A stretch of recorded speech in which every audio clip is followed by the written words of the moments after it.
Flávio. Quantos anos, Flávio? 26. De onde você é, Flávio? Eu sou de São Paulo mesmo. Por que você veio fazer esse teste? Na verdade, eu acho que primeiro por curiosidade, nunca tive pretensão nenhuma de atuar.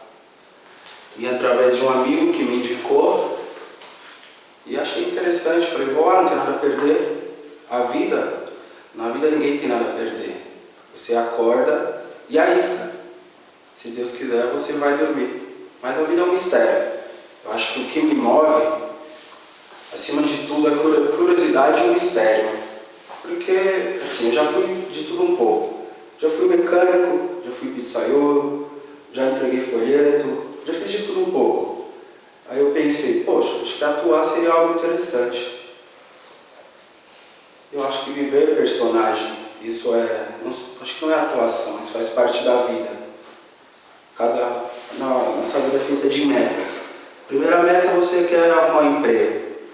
Quando você consegue, aquilo não te satisfaz mais, você quer algo mais. Você quer subir de cargo, você quer o lugar de ser gerente. Eu acho que isso a vida é isso. Acho que atuar, talvez, ainda não tenho pretensão de ser ator, sinceramente, não tenho isso. Mas a cada final de semana que eu venho aqui, a vontade cresce. Por que não continuar e correr atrás? Acho que essa é a intenção da vida, correr atrás. Deixar nas mãos de Deus, porém, fazer de tudo para alcançar um objetivo. É isso.